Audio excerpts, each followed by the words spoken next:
నమస్కారం AC news కి స్వాగతం.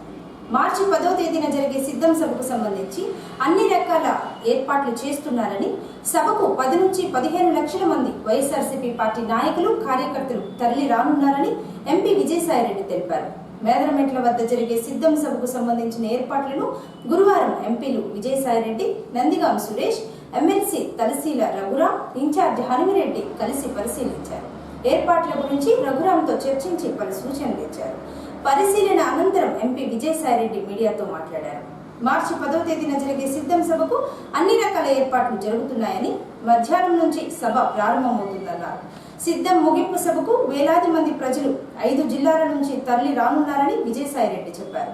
సిద్ధం సభ ముగింపు రోజునే ఎన్నికలకు సంబంధించిన మేనిఫెస్టో విడుదల చేయడం జరుగుతుందని, రానున్న ఎన్నికల్లో మరోసారి వైసీపీ గెలుపొంది తిరిగి ప్రభుత్వాన్ని ఏర్పాటు చేసుకోనున్నారని, వైసీపీ ప్రభుత్వం అధికారంలో ఉంటేనే రాష్ట్రం ఎంతో అభివృద్ధి చెందుతుందని విజయసాయిరెడ్డి పేర్కొన్నారు.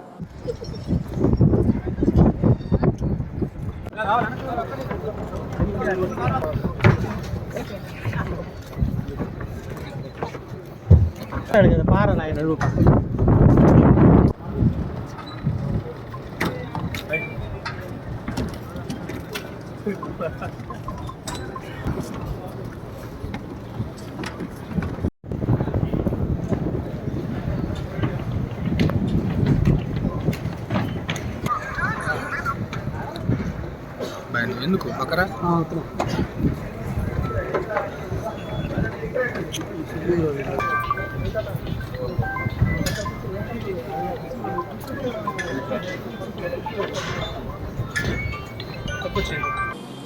వైసీపీ ప్రభుత్వానికి తగిన బుద్ధి చెప్పే సమయం దగ్గర పడిందని, రానున్న ఎన్నికల్లో ప్రతి ఒక్కరూ తెలుగుదేశం పార్టీని ఆదరించాలని అద్దెంకి శాసనసభ్యులు గొట్టిపాటి రవికుమార్ పిలుపునిచ్చారు.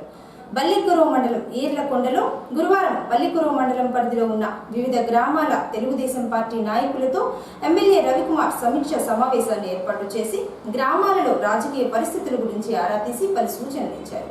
ఈ సందర్భంగా రవికుమార్ మాట్లాడుతూ, లక్షలాది మంది సమక్షంలో ఇటీవల చంద్రబాబు ప్రకటించిన జైహో బీసీ డిక్లరేషన్తో వైసీపీ ప్రభుత్వానికి గుండెలు అదురుతున్నాయని, 3 ఏళ్ల పాటు గ్రామాన అధ్యయనం చేసి బీసీలతో మాట్లాడి 140కి పైగా ఉన్న బీసీ కులాల్లోని ప్రతి వర్గాన్ని సంప్రదించి టీడీపీ జనసేన పార్టీలు ప్రకటించిన ఉమ్మడి బీసీ డిక్లరేషన్ నమూతో అన్న విధంగా చరిత్రలో నిలిచిపోతుందని తెలిపారు. బీసీల రిజర్వేషన్లు తగ్గించిన జగన్ రెడ్డి స్థానిక సంస్థల ఎన్నికల్లో బీసీలకు 16,700 మందికి రాజ్యాంగపరమైన పదవులు దూరం చేశాడు. 75,000 కోట్ల బీసీ సప్లాన్ నిధుల్ని దారి మళ్లించాడని దుయ్యబట్టారు. బీసీ వర్గాల్లో చేతి వృత్తుల్ని నమ్ముకున్న వారి కోసం చంద్రబాబు తీసుకొచ్చిన ఆదరణ పథకాన్ని జగన్ రెడ్డి రద్దు చేశారు. ఆదరణ పనిముట్లు, పరికరాలను తుప్పుపట్టిపోయేలా చేయడానికి ముఖ్యమంత్రి ఇష్టపడ్డాడు గాని బీసీలకు ఇవ్వలేదని అన్నారు.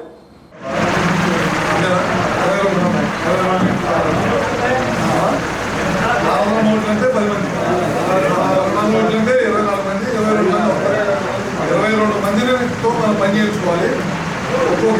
ఒక్కొక్క మనిషి 60 మందిని పని చేస్తారు. ఇంకా మనకి తెలిసింది ఏంటి అనేది దానికంటే 200 ఓట్లు అదనంగా రావాలి. మళ్ళీ మనకు వేసిన ఓట్లు పోకుండా చూసుకోవాలి.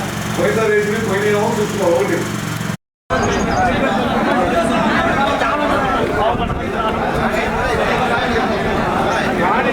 ఒకటి ఇంట్లో వాళ్ళంటే ఎలక్షన్ చేయలేదని ఇల్లు పడేశారు.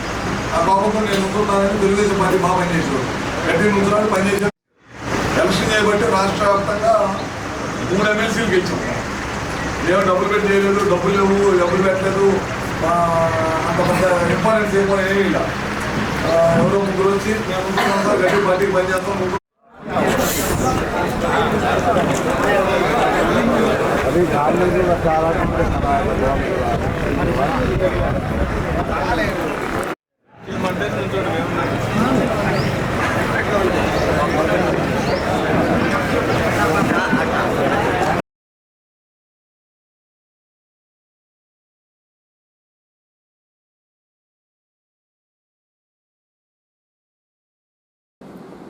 మహాశివరాత్రి సందర్భంగా శ్రీ గంగా పార్వతీ సమేత రామలింగేశ్వర స్వామివారి దేవాలయం 23వ వార్షికోత్సవం సందర్భంగా శుక్రవారం ప్రత్యేక పూజా కార్యక్రమాలు నిర్వహించనున్నారు. ముందుగా రామలింగేశ్వర స్వామి వారికి మహాన్యాసపూర్వక రుద్రాభిషేకము, వివిధ పండ్ల రసాలు, ఆవు పాలతో అభిషేకము జరుగుతుందని, తదుపరి శివపార్వతుల ఊరేగింపు కార్యక్రమం, లోక కళ్యాణార్థం శివపార్వతుల శాంతి కళ్యాణం ఎంతో వైభవంగా జరుగుతుందని, అనంతరం అన్నదానం జరుగుతుందన్నారు. మహాశివరాత్రిని పురస్కరించుకొని గురువారం ఎంతో విశేషమైన కాలభైరవ హోమం, పూజా కార్యక్రమాలు జరిగాయి.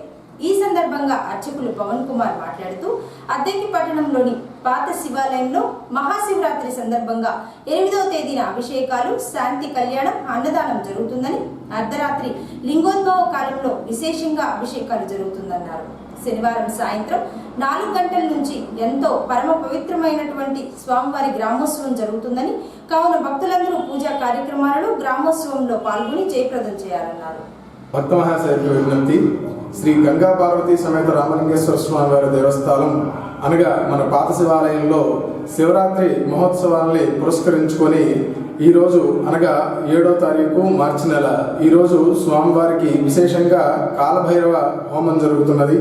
అలాగే ఈరోజు స్వామివారి కాలభైరవ హోమ అనంతరం రేపు అనగా మహాశివరాత్రి రోజు స్వామివారికి ఉదయం 6 గంటలకి గణపతి పూజతో ప్రారంభించి స్వామివారికి విశేషంగా పండ్ల రసాలతో అభిషేకం జరుగుతున్నది. ఆ తర్వాత గంగా పార్వతీ సమేత రామలింగేశ్వర స్వామివారి లోక కళ్యాణార్థం స్వామివారి శాంతి కళ్యాణ మహోత్సవం జరుగుతున్నది. ఆ తరువాత స్వామివారికి దివ్యాలంకారంతో స్వామివారి దర్శనం కొనసాగుతుంది. రేపు మహాశివరాత్రి రోజు లింగోద్భవ కాలం నాడు రాత్రి 12 గంటలకి స్వామివారికి విశేషంగా మహాన్యాసపూర్వక ఏకాదశి రుద్రవారాభిషేకం జరుగుతున్నది. తరువాత స్వామివారి మహాశివరాత్రి తర్వాత రోజు మరుసటి రోజైన 9వ తారీఖు మార్చి నెల మన స్వామివారి శాంతి కళ్యాణం పురస్కరించుకొని విశేషంగా స్వామివారు అమ్మవారు నంది వాహనం మీదుగా అద్దంకి పురవీధుల్లో నగరోత్సవంగా బయలుదేరుతారు. కావున ఈ 3 రోజులు మహాశివరాత్రి ఉత్సవాలని భక్తులందరూ కూడా పాల్గొని స్వామివారి కృపకు పాత్రలు కావాల్సిందిగా ప్రార్థిస్తున్నాం. మన గంగా పార్వతీ సమేత రామలింగేశ్వర స్వామి వారు ఆ దేవస్థానం ఎంతో చరిత్ర గలది. అసలు ఈ ఆలయ ప్రశస్తి ఏమిటంటే, రాముడు రావణాసురుడిని వధించిన తర్వాత రావణాసురుడు భయంకరమైన శివభక్తుడు. ఆయన మహాశివ భక్తుడు అనమాట. ఆయన శివభక్తుడు కాబట్టి ఆయన వధించిన తర్వాత రాముడు దేవుడైన కూడా రాముడు మనుష్యావతారం ధరించాడు కాబట్టి మనిషి చేయవలసిన కర్మలన్నిటి కూడా రాముడు అవతార ధర్మాన్ని పాటిస్తూ మనిషి ధర్మంగా ఒక శివభక్తుడిని సంహరించిన తర్వాత అది బ్రహ్మహత్య మహాపాతకం అన్నమాట. కాబట్టి ఆ పాతకాన్ని రాముడు శుద్ధి చేసుకోవడానికి అయోధ్య వరకు శ్రీలంక నుంచి అయోధ్య వరకు కూడా 101 శివలింగాలను ప్రతిష్ఠించాడు.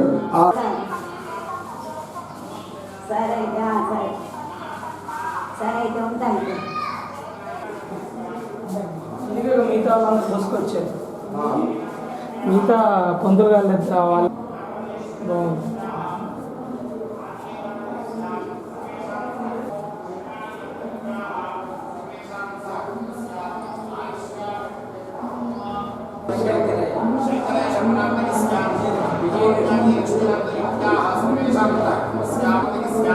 सर्वेषां सहकुम्स्याम् आयुष्याभिवृद्ध्यर्थं त्रिसप्तकुलानां सपत्कोटिब्रह्माण्डनायकस्याम् आदिपथ्यान्तरहितस्याम् सकलभुवनसंरक्षणविचक्षणसृष्टिस्थितिसंहारितः वरप्रशान्तसिद्ध्यर्थं कालभैरव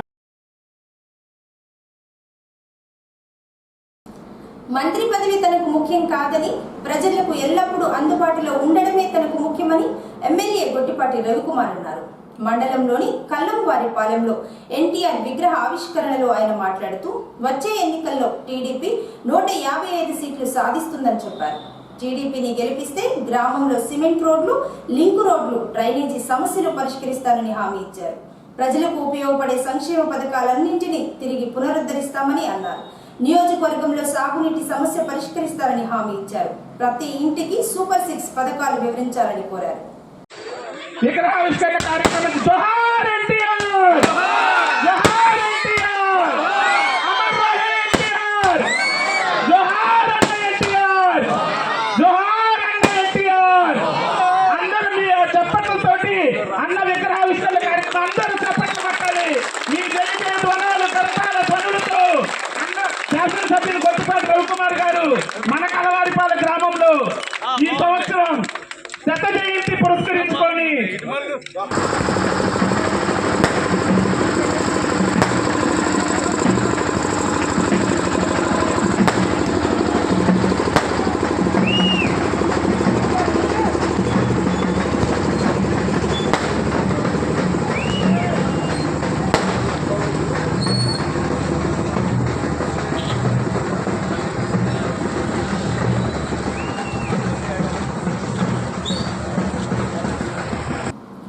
ముఖ్యమంత్రి వైఎస్ జగన్మోహన్ రెడ్డి వేదమెట్ల సమీపంలో జరిగే సిద్ధం సభకు తరలి రానున్న తరుణంలో సభా స్థలాన్ని గురువారం జిల్లా ఎస్పీ వకుల్ జిందాల్ పరిశీలించారు. పార్కింగ్ ప్రదేశాలు, ట్రాఫిక్ మళ్లింపు గురించి అధికారులతో మాట్లాడి పలు సూచనలు ఇచ్చారు. తదుపరి హెలీప్యాడ్ ప్రాంతాన్ని సందర్శించారు. సభా వేదిక గ్యాలరీలో భద్రతా ఏర్పాట్ల గురించి విచారించి అధికారులకు తగు సూచనలు ఇచ్చారు.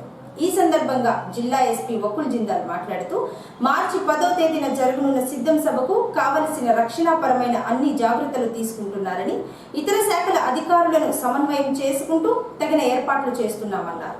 సభకు వచ్చే ప్రజలకు ఎటువంటి ఇబ్బందులు కలగకుండా తగిన జాగ్రత్తలు తీసుకుంటున్నామన్నారు. ముఖ్యంగా 28 చోట్ల పార్కింగ్ ప్రదేశాలను ఏర్పాటు చేశారని, ప్రధాన రహదారి నుండి వాహనాలను దారి మళ్లించేందుకు చర్యలు తీసుకోవడం జరిగిందని ఎస్పీ వకుల్ జిందాల్ చెప్పారు. ఎక్కడా ఎటువంటి లోపాలు లేకుండా భారీ భద్రతను ఏర్పాటు చేయడం జరుగుతుందని ఎస్పీ తెలిపారు.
ఇక్కడ వరకు ఇప్పుడు బ్యారికేడ్ పెట్టారు రోడ్ దానికి ఇంకొక బ్యారికేడ్ అంటే రోడ్ పోవడం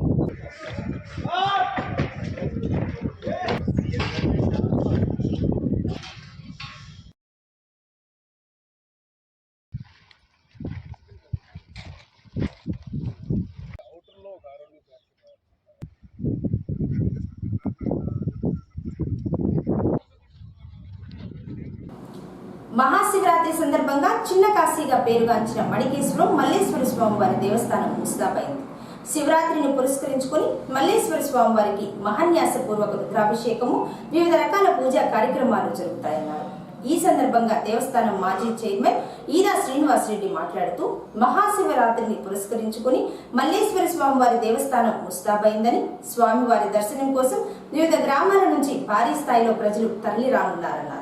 శివరాత్రి పురస్కరించుకుని రాజగోపురం 2వ అంతస్తు శంకుస్థాపన, ప్రహరీగూడ నిర్మాణం శంకుస్థాపన జరుగుతుందని, కార్యక్రమానికి ముఖ్య అతిథులుగా చీరాల శాసనసభ్యులు కరణం బలరామకృష్ణమూర్తి, చీరాల అద్దంకి వైసీపీ ఇన్ఛార్జీలు పాణెం హనుమిరెడ్డి, కరణం వెంకటేష్, బాలినేని ప్రణీత్ రెడ్డి హాజరవుతారని శ్రీనివాసరెడ్డి చెప్పారు.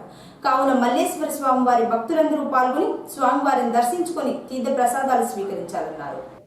బాపట్ల జిల్లా అద్దంకి మండలం మణికేశ్వరం గ్రామంలో శ్రీ బ్రహ్మ సమేత మల్లేశ్వర స్వామి వారి దేవస్థానం వద్ద రేపు శివరాత్రి సందర్భంగా 8వ తారీఖు 3వ నెల 2024వ తేదీన ఆ రోజు ఇక్కడ రాజగోపురం 2వ ద్వార శంకుస్థాపన కార్యక్రమం, అలాగే తూర్పు దక్షిణ వైపు ఉన్నటువంటి ప్రహరీగూడ శంకుస్థాపన కార్యక్రమం, అలాగే పురాణ కాలక్షేప మండప కార్యక్రమాలు ప్రారంభోత్సవ కార్యక్రమం జరగబోతుంది. ఈ కార్యక్రమాలకి మన చీరాల ఎమ్మెల్యే గారు కరణం బలరామకృష్ణమూర్తి గారు, అలాగే మా అద్దంకి ఇన్ఛార్జి వర్యులు పానెం మణిమిరెడ్డి గారు, రాష్ట్ర వైసీపీ నాయకులు పద్మారెడ్డి గారు, ప్రణీత్ రెడ్డి గారు, కరణ వెంకటేష్ బాబు గారు, ఇలా పెద్దలంతా కూడా మనలో ఉన్నటువంటి మన భక్తులందరూ కూడా ఈ కార్యక్రమాల్లో పాల్గొని ఈ ప్రారంభోత్సవ మరియు శంకుస్థాపన కార్యక్రమాల్లో పాల్గొని దిగ్విజయం చేసి, అలాగే శివరాత్రి రోజున స్వామివారిని దర్శించుకొని తీర్థ ప్రసాదాలు స్వీకరించవలసిందిగా కోరుచు, అలాగే ఈ మాణికేశ్వర స్వామి మాణికేశ్వరుడు గాను పిలువబడుచు క్రమేణా మణికేశ్వరంగా పిలువబడుతున్నటువంటి ఈ మల్లేశ్వర స్వామి దేవస్థానం దినదిన అభివృద్ధి చెందుతూ భక్తుల కోరికలు నెరవేర్చుతూ స్వామివారి కృపకు భక్తులంతా కోరుకోవాలని, వాళ్ళ ఆశలు నెరవేర్చేలా స్వామివారిని ప్రార్థించాలని కోరుకుంటూ సెలవు తీసుకుంటున్నాను. శివరాత్రి పర్వదినాన సుమారు 10,000 మంది జనం ఇక్కడికి వచ్చే అవకాశాలు ఉన్నాయి కాబట్టి ఇక్కడ పోలీస్ డిపార్ట్మెంట్ వాళ్ళు కానివ్వండి, ఆర్టీసీ డిపార్ట్మెంట్ వాళ్ళు కూడా ఇక్కడ అన్ని సదుపాయాలు ఏర్పాట్లు చేయడానికి ముందుకు వచ్చుతున్నారు కాబట్టి వాళ్ళకు కూడా ధన్యవాదాలు తెలియజేస్తూ, అలాగే మన ఆర్టీసీ బస్సులు కూడా మంచిగా ట్రిప్పులు వేస్తే బాగుంటుందని చెప్పి తెలియజేస్తూ వాళ్ళకు కూడా మేము తెలియజేస్తున్నాం. పోలీస్ డిపార్ట్మెంట్ వారు కూడా రక్షణ కొరకు ఇక్కడ ఉన్నటువంటి భక్తుల యొక్క సౌకర్యాల కొరకు ఎటువంటి అసౌకర్యం కలగకుండా ఏర్పాట్లు చేయవలసింది కూడా మనవి చేస్తూ, అలాగే ఆ రోజు ఈ కార్యక్రమాల్లో పాల్గొనేటువంటి భక్తులందరికీ కూడా ఎటువంటి ఇబ్బందులు లేకుండా స్నాన గదులు కానివ్వండి, ఇక్కడ మండపాలు కానివ్వండి, ఎక్కడైనా ఎటువంటి ఇబ్బందులు లేకుండా కూడా మనం ఈ కమిటీ తరఫున అన్ని చూస్తున్నామని కూడా తెలియజేస్తున్నాం. అందరికీ నాణ్యమైన వైద్యం అందాలన్నదే ముఖ్యమంత్రి వైఎస్ జగన్మోహన్ రెడ్డి లక్ష్యమని 20వ వార్డు కౌన్సిలర్ గుంజి కోటేశ్వరరావు అన్నారు. అద్దంకి పట్టణంలోని 20వ వార్డులో గురువారం జగనన్న ఆరోగ్య సురక్ష కార్యక్రమాన్ని ఏర్పాటు చేయగా వైద్య ఆరోగ్య శాఖ సిబ్బంది హాజరై ప్రజలకు వైద్య పరీక్షలు చేసి ఉచితంగా మందులు అందజేశారు. వైఎస్ఆర్సీపీ పార్టీ నాయకులు కౌన్సిలర్లు శిబిరాన్ని సందర్శించి వైద్య పరీక్షలు చేయించుకున్నారు. ఈ సందర్భంగా కౌన్సిలర్ గుంజి కోటేశ్వరరావు మాట్లాడుతూ జగనన్న ఆరోగ్య సురక్ష మొదటి విడత ఎంతో విజయవంతమైందని, రెండో విడత కూడా ప్రజల నుంచి విశేషమైన స్పందన వచ్చిందన్నారు. 20వ వార్డులో ఎంపీయూపీ స్కూల్లో గురువారం జగనన్న సురక్ష కార్యక్రమం ఏర్పాటు చేయగా ప్రజలు ఎంతో చక్కగా వినియోగించుకున్నారని కోటేశ్వరరావు చెప్పారు. 10వ సచివాలయం పరిధిలోని 20వ వార్డులో జగనన్న సురక్ష కార్యక్రమంలో ఆరోగ్య సురక్ష కార్యక్రమంలో భాగంగా ఈరోజు ఇక్కడ ఎంపీయూపీ స్కూల్లో ఏర్పాటు చేయడం జరిగింది. ఈ జగనన్న ఆరోగ్య సురక్ష అనేది ఈ శివారు ప్రాంతమైన మా కాలనీలో నిర్వహించడం చాలా సంతోషంగా ఉంది. ఈ వ్యాధులకైనా సరే డాక్టర్లే మన ఇంటి దగ్గరికి వచ్చి మనకి అన్ని వ్యాధులకి చెకింగ్ చేసి ఉచితంగా మందులు అవి కూడా సప్లై చేసి జగనన్న మళ్ళీ రావడానికి ఇంతటి మంచి వైద్యం ఆరోగ్యం అన్ని రకాలుగా అందిస్తున్నందుకు మళ్ళీ జగన్మోహన్ రెడ్డి గారు రావాలని కోరుకుంటూ ఈ యొక్క కార్యక్రమాన్ని దిగ్విజయంగా మన అద్దంకి పురపాలక సంఘ పరిధిలోని 10 సచివాలయాల్లో భాగంగా ఈరోజు 10వ సచివాలయంలో కార్యక్రమం చేసి ముగింపు చేశాం. అందరికీ ఇక్కడికి సహకరించిన మా 10 సచివాలయాల సిబ్బందికి, అలాగే 10 సచివాలయాల వాలంటీర్లకు, అలాగే మా డాక్టర్స్ బృందం అందరికీ, డాక్టర్ల బృందం అందరికీ, మా కౌన్సిలర్స్, మా చైర్మన్, వైస్ చైర్మన్లు, మా కౌన్సిలర్స్, అలాగే మా పట్టణ అధ్యక్షుడు కాకాని రాధాకృష్ణమూర్తి గారు, అలాగే మాకు అన్నిటికీ సహకారం అందిస్తున్న మా వైఎస్ఆర్ పార్టీ ఇన్ఛార్జి వర్యులు పాణ్యం హనురెడ్డి గారు ప్రతిసాటికి కూడా మంచి ఏర్పాట్లు అవి చేసేదానికి సహకరించారు. మేము అన్ని ఏర్పాట్లు కూడా ఆ డాక్టర్స్కి అందుబాటులో ఉండి చూసుకొని మంచిగా ఈ కార్యక్రమాన్ని దిగ్విజయంగా ముగించాం.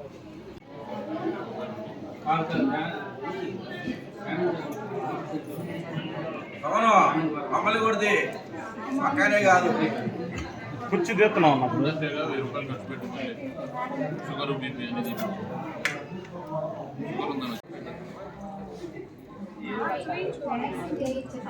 చైర్మన్ గారి ఇది 5:30